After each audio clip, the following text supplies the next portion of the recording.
This is the VW e-Transporter, or to give it its full name, the VW ABT e-Transporter T6.1. Now, I would encourage everyone watching this review to see it as kind of a review of two vehicles. The VW Transporter T6.1 on one side and the VW e-Transporter on the other. Now, I've got to say, this is one of the nicest electric vans I have ever driven, but anything and everything that you love about the VW Transporter T6.1 platform, including the lovely interiors, the flexible loading bay, and the VW good looks, it's all here.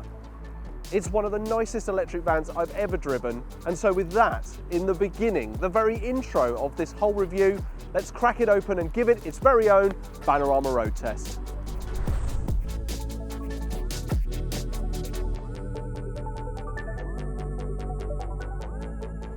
Now, before we get going, I'd just like to say that I sincerely hope you enjoy this review, and if you do, don't forget to like it and subscribe to the channel and click that bell to get notified whenever we post new content just like this.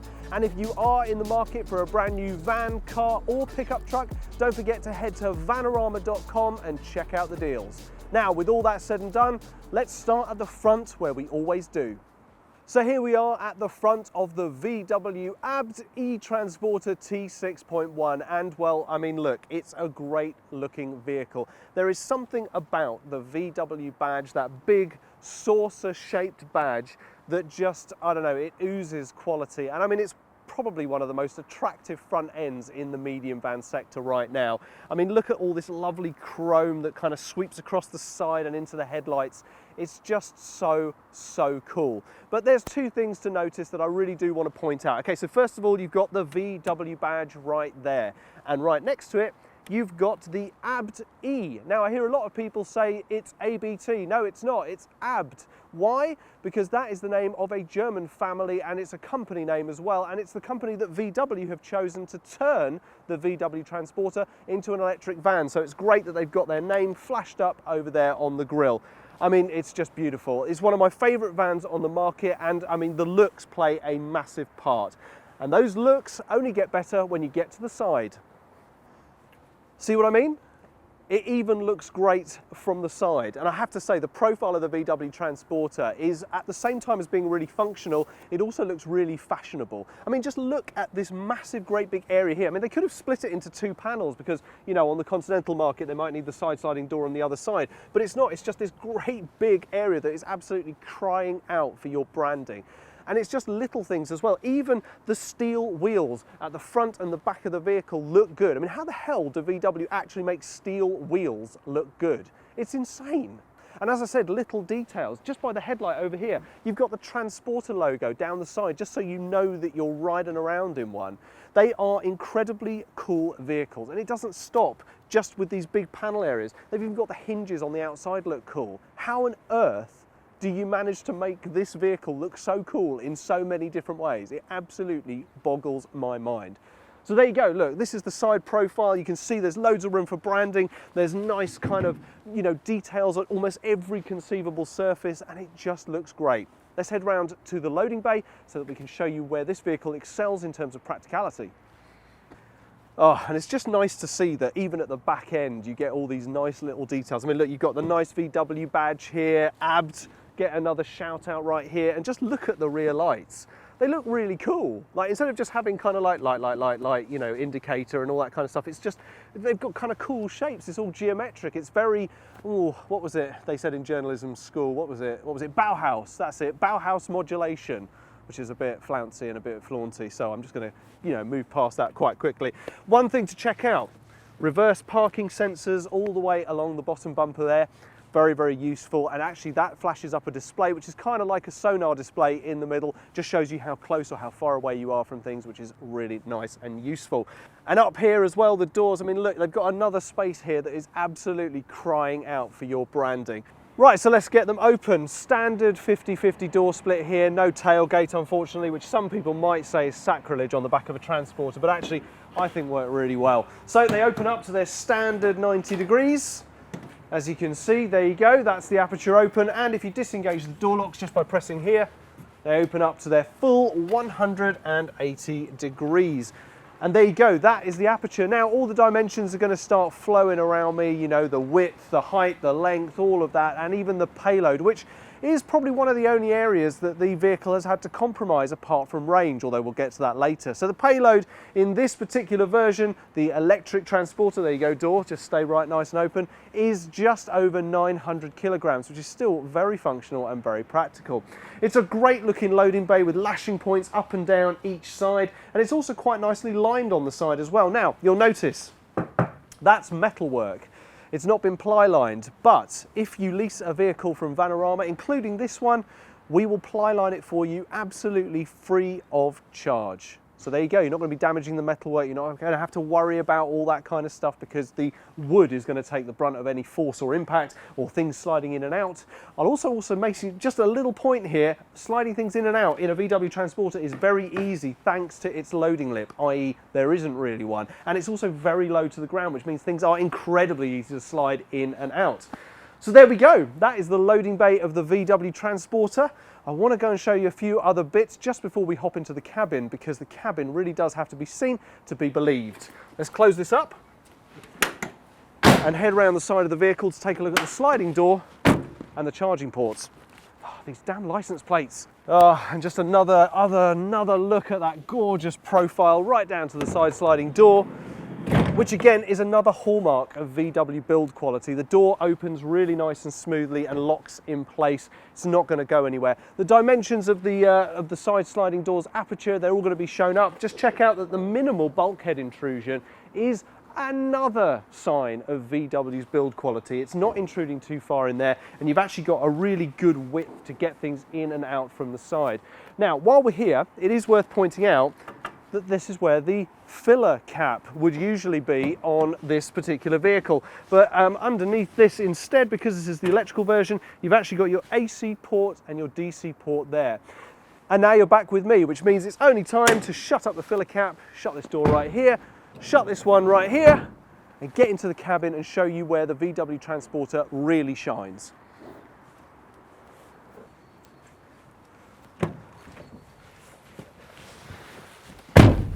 Okay, so cards on the table time. While the range may have been something that made a few of you fall off your seats or your jaws hit the top of your desk, I think the interior is somewhere that you can kind of count on VW to get right. There is a lot of quality going on right here.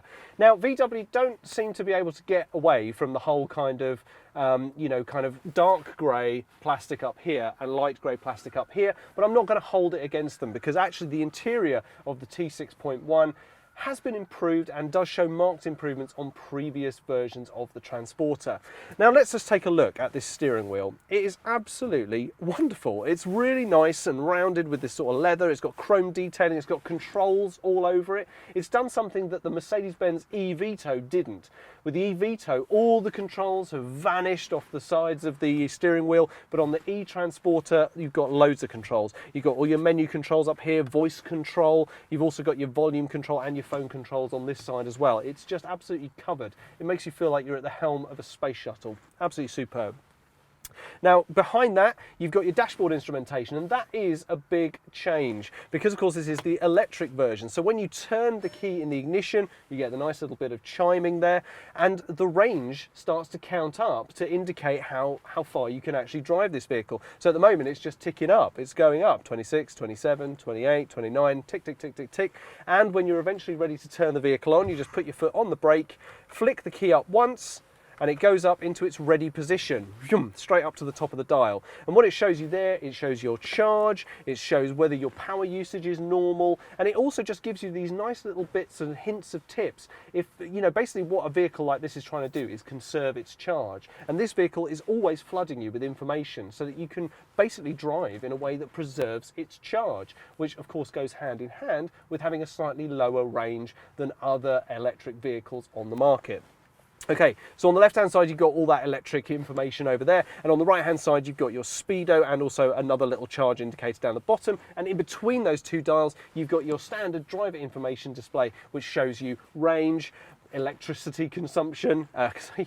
It's so weird when you review these things. You always have to remember to say it's not fuel consumption, it's electricity consumption, it's charge consumption. I don't know what they want to call it. But even ABT get another mention here. You got the VW badge on your steering wheel, but just above the driver information display, you get ABT is right there at the top as well. So track along to the side, and finally, thank goodness, finally, in the front of the T61 Transporter, you've got a good looking and very sizable infotainment display right here, which has all sorts of functions. It's got radio, media, you've got all sorts of connectivity, including Bluetooth, Android Auto, and Apple CarPlay. You can hook up your phone, you can use voice control, you can change vehicle settings, and one of my favorite things is when it's not all powered on, it just shows you this lovely analog clock with the date underneath it, which I think is really simple. You know, VW do classy very well, and I think that's actually quite a classy affectation. Below the screen, you've got all your climate controls. Now over here, you've got a batch of 6 blank buttons, which is a bit, and then you've got your hazard light button, and then you've got all the climate controls, including the buttons for your heated seats, which, to be honest, in weather like this, is an absolute godsend. Thank goodness they are in here. You've got your temperature dial, you've got your fan speed dial, and you've also got the direction dial as well, so you can choose where all that lovely hot air is going. And as I said, on a day like this, that is marvellous. So let's move on to this right here. This is effectively the drive selector switch, but it's basically a nice big comfortable handle with park, reverse, neutral and drive as your primary functions. This is an electric vehicle, so it's effectively the rules of the fairground, the dodgem. You just put your foot down, the harder you put your foot down, the faster the vehicle goes. Very simple, and this is a very easy selector switch to use. To the left of that, you've got a nice little cup holder, which I always love. Cup holders are a big deal for me. You've got a 12-volt socket, and because this vehicle is effectively saying we are future-proof, you've got 2 USB-C connections right there, which are great for charging devices and also connecting devices to the vehicle's infotainment system. Okay, so let's go on to storage and cup holders. I've already mentioned one cup holder, but you've got a driver cup holder just on the top of the dash, and you've got a passenger cup holder as well, which is really nice. Above that on the dashboard, you've got 2 kind of storage recesses. I'm not going to call them bins or basins because they don't actually have, 4 sides. They literally just slide in to a blunt point. And, to be honest, they're not the most practical on there, so I'm not going to say they're brilliant because they're not. You've actually got a really nice storage bin just above the glove box up here. This one's really good and it's nice and sloped, so anything you put in there, any of the 15, 16, maybe 20 line bars that you decide to cram in there, they ain't going anywhere. Below that, you've got a random sort of recess here, which I'm pretty sure would be probably perfect for, screwing up paper and shoving it in there. It's not going to go anywhere. The glove box itself is quite generous, big enough, as you can see, for the manual to go in. I call it generous. It's big enough. Let's just call it big enough. But where the vehicle does excel in storage is undoubtedly the door storage. I mean, you've got nice handles, you've got nice little recesses halfway down, but the storage bins at the bottom of the doors are absolutely gigantic. You could easily fit 3 to 4 litre bottles of water, no problem. Really, really nice. While we're down at the bottom of these doors, like just checking out the storage, let's have a look at the flooring, which is nice, tough, rubberized, and your feet, even in wet weather or if you've got mud all over your shoes, you're not going to be slipping around trying to keep this vehicle under control. Very nice and rubberized. Now, that allows me to snake you up to the passenger seat, which will give you a very good glimpse of the upholstery that's going on up here, which is nice and functional, standard VW kind of, semi-luxury sort of fare. But underneath this passenger seat, with one of the best opening actions, I think, for under-seat storage is some under-seat storage. You just pull it up and it just rocks forward very nicely on this kind of sort of movable hinge, and then flips right open, revealing 2 absolutely gigantic storage areas. Now, these are crammed full of charging cables because, of course, this is an electric vehicle. And if you ask me, that is so much a better place to put charging cables than just slinging in the loading bay, which is what I see a lot of other vans have. They literally just have 2 or 3 charging cables strewn about the loading bay floor. But no, just stick them in your under-seat storage in your VW ABT Transporter T6.1. And there you go. That is the excellent cabin in the VW ABT Transporter T6.1. And I'm sitting in the front seat of it already. So what do you say we get it on the road and give it the road test? Let's go. Well, what can I say? This is definitely one of the nicest electric vans I've driven over the past few months. I mean, for me, it started with the Maxus E-Deliver 9. It's gone from there to the Mercedes-Benz E-Vito. We've had the Renault Kangoo ZE, the Renault Master ZE, and now I'm sitting in the front seat of the VW ABT e-Transporter T6.1. And I've got to say, this is definitely the nicest to drive of all of them. And that's not just because it's got a nice cabin, or, you know, I know that I've got that great loading bay in the back. It's actually just because it feels nice. And actually there's very little wind noise or road noise that I can really detect. It's a very quiet and very easy vehicle to drive. I think, to be honest, the only thing I can say that I do notice a lot more than in other vehicles is the kind of artificial driving noise that is added. This one you can actually hear permeating through the entire cockpit. It's a very, very kind of weird, whiny sort of noise that just kind of, when you go at lower speeds, you can just hear this kind of, I don't know if you can hear it. And it rises in pitch as I put my foot down, etc. And then it goes. I start going about 20 miles an hour and it just cuts out. Thank goodness for sun visors, because while today is actually very cold, the sun is incredibly bright. Of course, it's a lot lower in the sky now already, because we're about halfway through the afternoon, which means the sun is just about to dip down behind the horizon, which is fine. That's what it's like in winter, but thank goodness for VW and their lovely big sun visors. Now, when I turned this vehicle on, ready to go, I had 32 miles of range. I've been driving for about 5 miles and I still have 32 miles of range. So it just goes to show that if you drive the vehicle within the kind of parameters that it is kind of telling me to drive in, because it does, it feeds me this information saying, just take your foot off the accelerator just slightly, there you go, that will conserve some more charge. It's already extending the range. I haven't had to engage any eco mode or anything like that. It's literally just doing it. I'm following the instructions and I am conserving range already. That's pretty cool. So for people out there worried about the sort of just over 80 miles of range that this vehicle offers, I'm actually saving some here. And that's just, you know, this is in the urban driving setting. It is always a little bit unsettling though when it goes so deathly quiet. There's no vibration, there's no movement in the vehicle. The only way that I know it's on is that down in the dashboard instrumentation down here, there's just a little green light that just says ready. It's ready to go. I like it. I'm a fan. I am a fan. I'm going a slightly different route today as well. Instead of going straight out onto Ladies Mile, I'm actually going to take it down to a de-restricted road that joins Hemel Hempstead and Berkhamsted together, which I think they call the Bourne End Road. So if you guys are ever in the area and you see a van covered in GoPro cameras, that's me. The nice thing about it though is that it offers quite a nice variety of driving settings. I get a little bit of urban, I get a little bit of countryside, I get a little bit of you know, de-restricted zone so that I can get it up to 60 miles an hour. Although I would if this vehicle didn't have a 56 mile an hour limiting setting on it, which isn't a problem because, to be quite honest, in a commercial vehicle you shouldn't be going much over 50 anyway. So, well, there you go. I mean, what else can I say really about that? It just handles the road nicely. I mean, the VW Transporter is already a great vehicle in its own right. One of the best things about the Transporter's transition to electric is that ABT have managed to keep the DSG gearbox. So that means that you've basically got this gearbox preparing your next gear for you, dependent on how you're driving it. And it feels like it's working better in the electric version than it does in the diesel versions, which is very, very strange. All the power is being flowed to the front wheels, and I don't know, it just seems to work better. It's very strange. Sorry, my voice went so high there because I'm genuinely surprised at how nice it is. The steering is also really light as well. The steering wheel itself is very easy to move, and it feels like in the electric format the power steering is working better. I mean, just minimal movements on this very smooth and very nice to hold steering wheel. Just change direction almost immediately. It's fabulous. So I'm not going to open this vehicle up just yet because I'm still on country roads.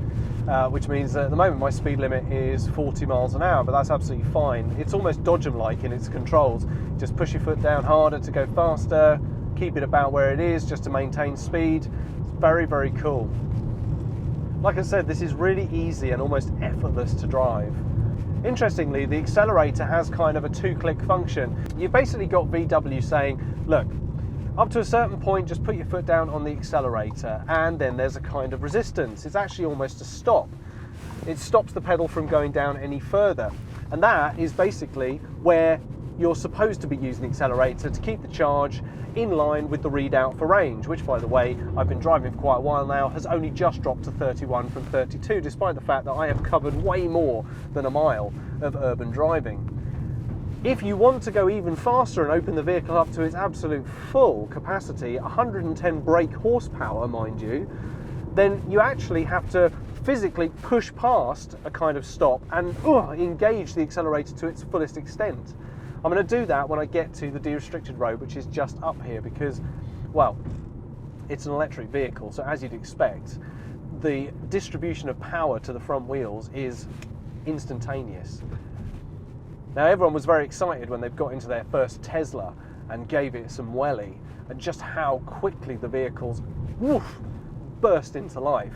I've got to say that even on the VW Transporter, the VW ABT e-Transporter T6.1, you get that surge. 110 brake horsepower. I mean, that's pretty impressive. Just a quick note, I've been out driving this vehicle for, about 30 minutes now, and I've covered around 10 to 15 miles, and my range is still saying that I have 30 miles left. Now, I started with 32 miles on the clock, ready to use.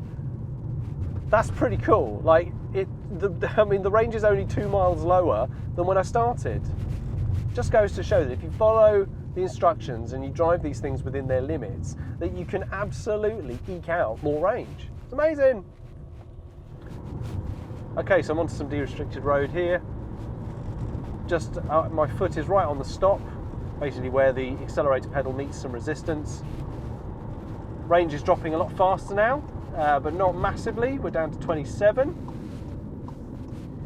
But again, I've been on the road now for around 35 minutes, and we're going to get onto the A41 bypass and head back to Hemel Hempstead.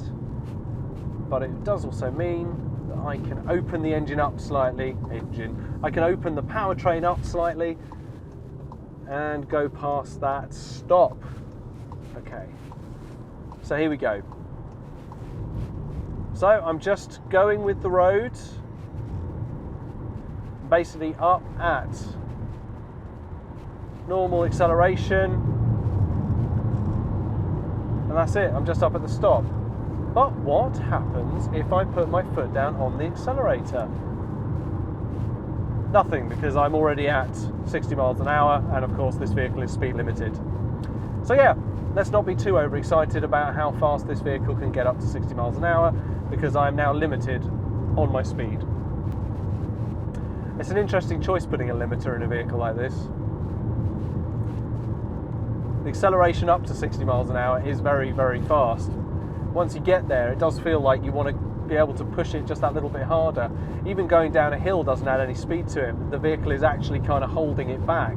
It's holding itself back. It's very intelligent, but it just feels a bit disconcerting. But again, this is all about conserving range, which I have to admit, even though I've got the heaters on, isn't dropping very fast at all. Again, I've been on the road for around 40 minutes. I've still got 26 miles range, and I'm not panicking because I know that I'm barely 10 miles away from home. I'm quite impressed, to be honest. Apart from the limiter, I'm quite impressed. You know what, the more I drive this vehicle, the more it does feel like a last mile delivery vehicle. You know, its top speed is what you'd expect in the urban environment for urban driving. Picking up some stuff from a depot and taking it, 20, 30 miles down the road before you take it back to base. If that's the case, and if that's where this is going to find its niche, then that's absolutely fine. It means that last mile delivery drivers are going to be, if you take this vehicle up into your fleet, or you take it on as your work vehicle, you're going to really stand out. But again, I say, that's what this is going to be for. And right now, there is, and there has been talk of a larger battery version with increased range, but that's been shelved. So we are kind of stuck with 80 miles of range and a limited speed of around 56 to 60 miles an hour. It's not a deal breaker, especially if you are driving in the urban environment. You're not meant to be going massive speeds anyway. And why not do it in style? Quiet style, quiet, electric, friendlier to the environment style. So, how do we finish this one? Well, let's put some cards on the table, shall we? Payload. Yeah, you do have to compromise on it, and it does go down a little bit, but you've still got over 900 kilograms. Range. Yeah, okay, so that's going to be a problem for some people, but VW are wearing the last mile delivery badge very close to their chest with this particular vehicle. And when you've got DC charging and the ability to charge yourself back up to 80% of power in 45 minutes, well, it doesn't really seem like too much of a compromise. I mean, let's be clear, this is the VW T6.1 Transporter, and it's ready to go with an electric powertrain in it that is capable of 110 brake horsepower if you really put your foot down. It's really cool. What I always say about these vehicles is, yes, you might have to make some compromises, but we are at the beginning of this electric vehicle revolution. And the fact that this is VW's entry to it, that they've taken the brand new Transporter, the icon, and turned it electric with the help of ABT, well, that's really cool. This might be the electric van for you purely based on that alone. It sort of is for me.